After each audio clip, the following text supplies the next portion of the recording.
You end up the 2 seed in the Bridgeport region. Was this what you were expecting, and are you pleased with where you fell? Well,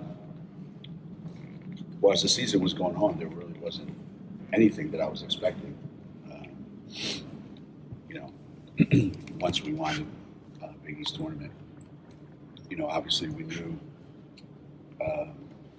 that we had improved our chances and that we had made ourselves, much more attractive to the community for a better seed than maybe a month ago. So at that point, where we were going to go doesn't really matter. You just, you got to play the teams you got to play. You got to go play where they tell you to go play, and so everybody's got a tough bracket. Everybody's got tough matchups. Everybody's got a tough road to go, and nobody's got an easy path. And as it should be, right? One of the teams you could potentially face is Kentucky. They've shown they might be better than their seed. What's your reaction to that? I don't know. I don't know who Kentucky plays, and I just know there's a team that we have to play, and that's Mercer.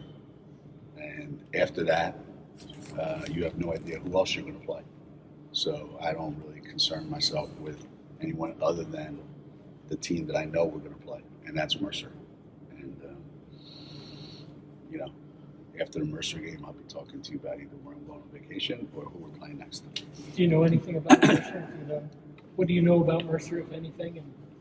I know they're always in that situation where they're either an NCAA team or an NCAA bubble team. Or Susie Gardner's been there a long time, and I remember her from her days at Georgia with Andy Landers, and she does a phenomenal job of coaching. And so this isn't a team that just came out of nowhere and snuck into the NCAA tournament. They're one of the best teams, in the country year in and year out. What are the aspects of your team that have you feeling, pretty good or comfortable about where you are heading into the tournament?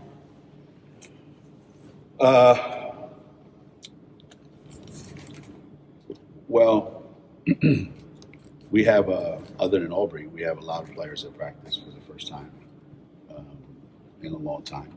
So that's been reassuring in some ways, that there's things that we can do that we couldn't do before. The way we played in the tournament, I think, gives us a glimpse of like what we could be, how we played, and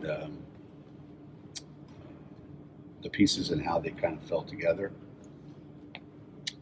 But this is a whole different thing, it's the NCAA tournament, and every weekend is a tournament.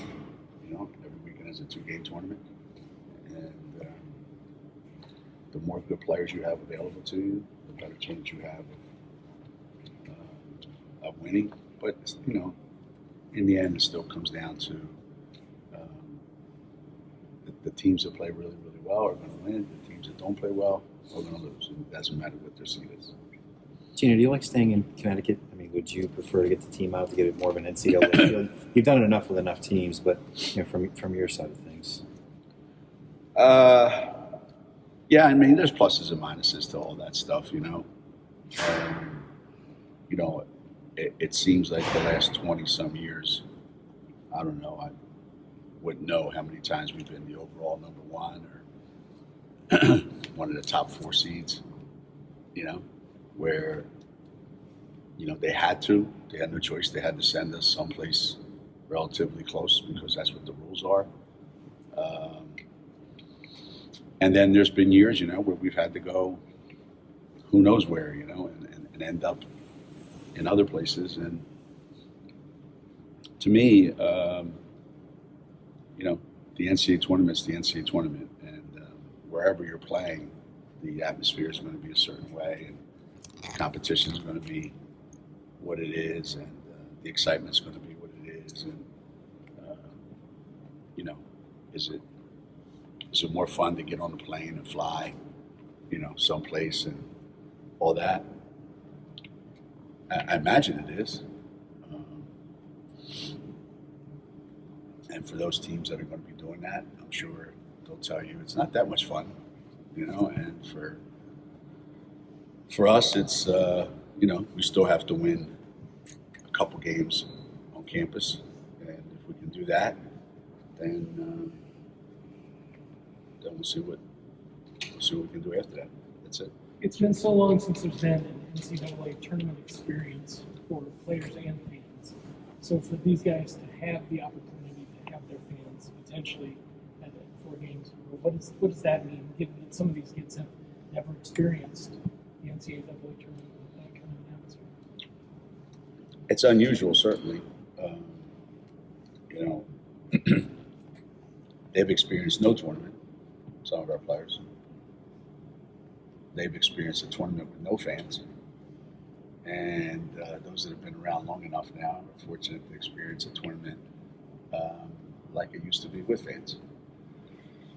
Our freshmen don't know any better. They're going to think this is the way the tournaments are every year. So I just think the semblance of normalcy, I hope, brings back some good feelings and the excitement that is, and the hoopla that is part of this event, which is what makes it so great, is the fans. So I think having them back is going to be, all the different. It's going to make all the difference in the world. I imagine you're pretty happy that Carl is in this tournament. Yeah, when I saw them come up, I don't know what seed are they? 10. For an Ivy League team to be a 10 seed. That's a lot of respect for Carla's team. It shows you the kind of schedule they play and what people think of, her team and Princeton, basketball. I'm always rooting for our former players to do well, and over the years, no one's had more tournament success than Carla has from our world here in Stores. So I talked to her today, and I just said, I hope you're not in our region. And she said, no disrespect, coach, but I hope I'm not either.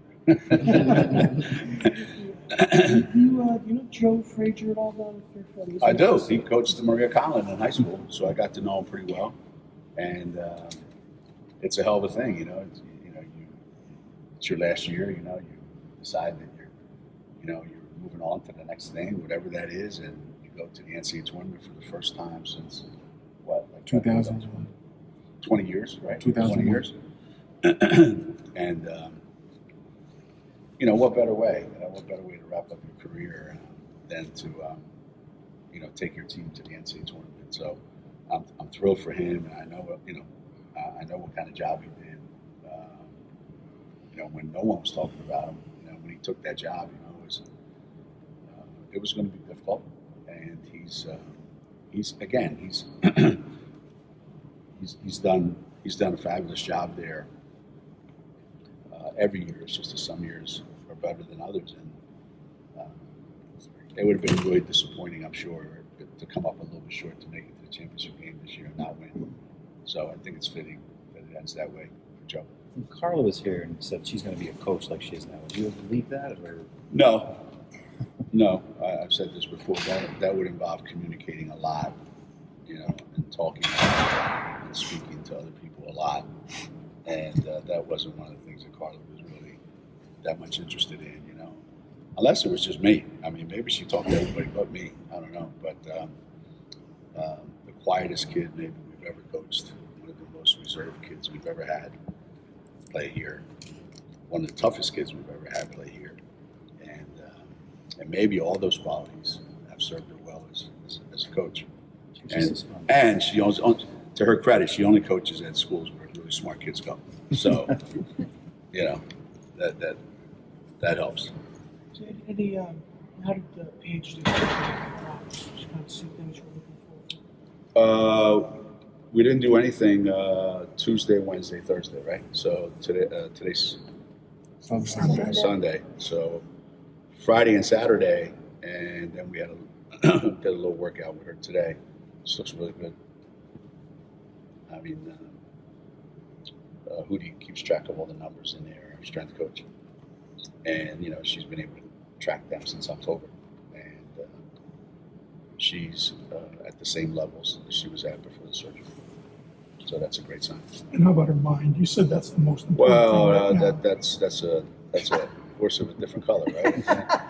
Isn't that what they said in Wizard of Oz? That's a horse of a different color.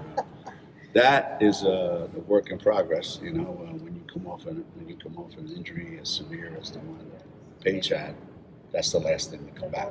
But each and every day, I see more and more and more of her being her old self, physically and mentally, and emotionally. She still has her moments, but she will be having those moments with surgery and no surgery. You talked about how like the depth has developed over the year. Mm-hmm. You've been in this tournament enough. How much of an advantage is depth in this particular tournament? Where does it come into play?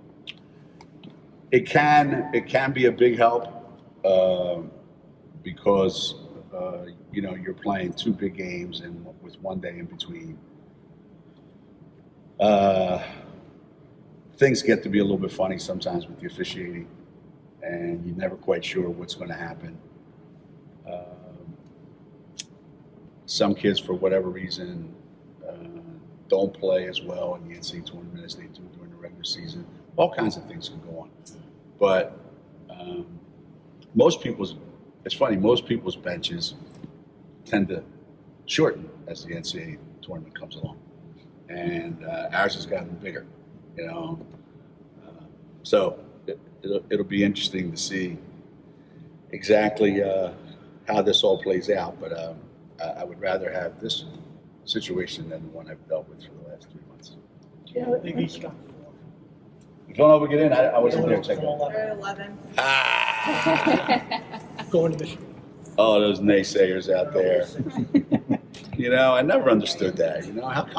How come when all the other conferences, when they all beat each other up, they say, see the strength of our conference, they beat each other up all the time. If it happens in the Big East, it's like, they all stink. Like, come on. Have more respect for our guys, And sometimes, too, they talk about, well, look what happened when they played Connecticut in the championship game. Well, I don't mean to be disrespectful to anybody, but how many teams we've done that to over the years that were in the top 10 in the country? So don't go by our game. Go, take them as a whole and say, hey, let's see what they've done. Let's see where they've been the last month. And I when I saw that DePaul got in, immediately I thought, wow, I hope they didn't now go, okay, well, we took DePaul, but we're not taking Villanova. So I think they did the exact right thing. I think the top 4 teams in our league are in the tournament, and they deserve to be in there. And now it's up to us to prove that we deserve it. Geno, can you see Kristen carrying over her play from the Big East tournament into the NCAA? She had a different look in those 3 games for sure. And again, that's the big question. Can you sustain it over when you have a lot of time off between games? And last year, Kristen had a great tournament, and she was unbelievable. Can she do it again? This is the time of the year when, fortunately and unfortunately, this time of the year when you're a senior, a lot of it falls on you. And, if you're not sure of, well, what else do we have, Coach, in case, I'm not feeling it that day? Well, if the answer is, well, there's no plan B, I think that starts to affect kids. But for the last, week, 2 weeks, they've been talking about how, how much of a relief and how much of a pleasure it is that no matter who we bring in, everybody feels comfortable that that person is going to do exactly what we need them to do. And I think that helps everybody feel a little bit more loose, a little bit more relaxed, and not like I got to carry the team on my shoulders. Do you know if with regard to Caroline, if all those injuries and things hadn't happened, what did you envision her role as this season as a freshman? I mean, the very first scrimmage we had here against Boston College, she had 24 points. So I envisioned that, every time I put Caroline in the game, she's going to try to score. And, Caroline will be the first to admit that when we went down to the Bahamas, that's not the Caroline that went down to the Bahamas. So when we got back home, I think, just getting an opportunity to play a little bit, I think it gave her confidence back. And she went from hardly playing at all, in all those games at the Bahamas and everything. And from the Notre Dame game on, she made second team All Big East. That's pretty good. So did I envision her doing that? Maybe not. But she's a tough kid, and she makes winning plays. It's the best thing you can say about a player. She makes winning plays, and we've got some young players. That's what they do, and she's one of them. With so many young players playing key roles, does that make the stability of the seniors that much more crucial? It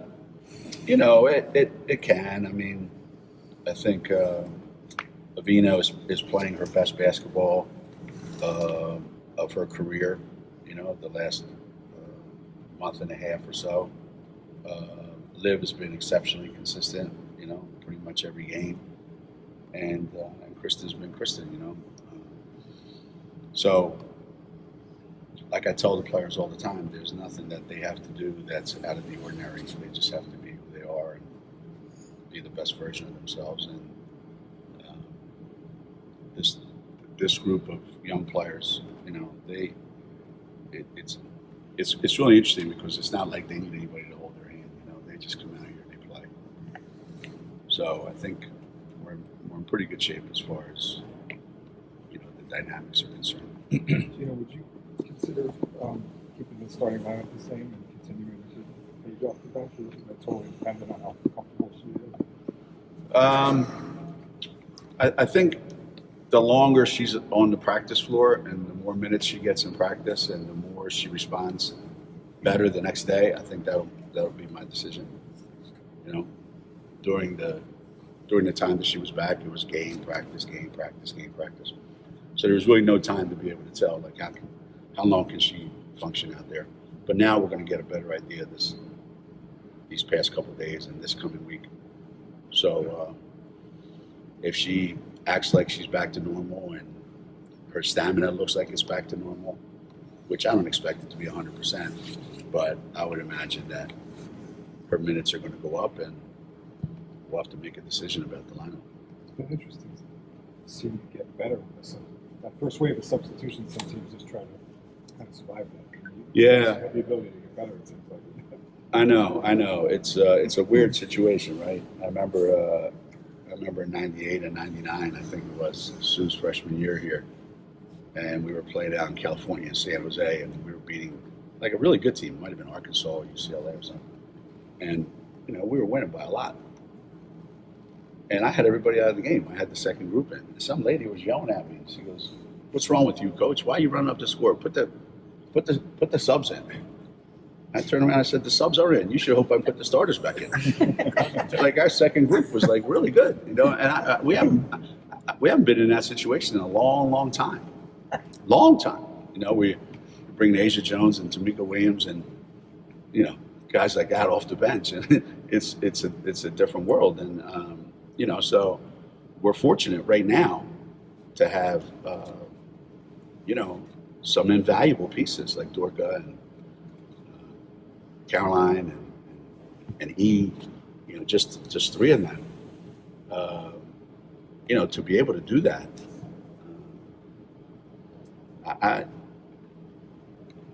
I just think the confidence that it gives our players is something we've never, we haven't had in a long, long time here.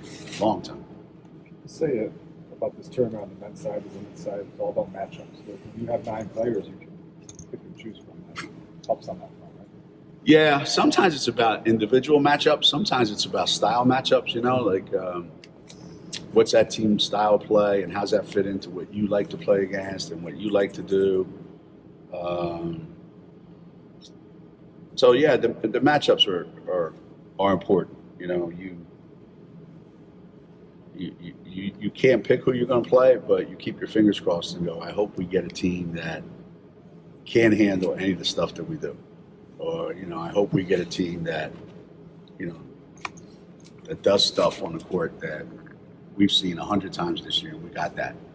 I hope we don't get a team that looks like nothing like we've seen anything this year, and then, you start to go crazy so you're trying to figure out how to do it. But matchups are key. Style of play, matchups, absolutely. That's everything in this tournament. You run into the wrong team at the wrong time, you're done. You look at your 8 teams in your half of the regional, other than Central Florida, they're all going to be basically new opponents, no one you've ever seen in this tournament. Is that good? Yeah, I think that's good. I really do. I think that's good. I think,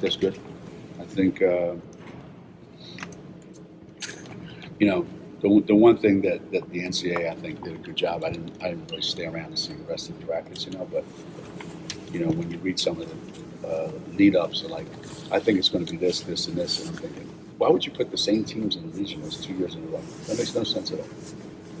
Why not spread everybody around, And I get it. Sometimes, if you're trying to do the perfect curve, that's going to happen. But the whole point of the NCAA tournament is to play people who haven't played before. Now, if you get further, and the further you go, chances are you're going to see somebody that that you've played before. If you've played that kind of schedule, which we always do, so you're not going to get away from it completely. But at the end, when it's all said and done, you got to beat a pretty good team in the first game, a pretty good team in the second game. And if you win that game, you got to beat a pretty good team in the third game.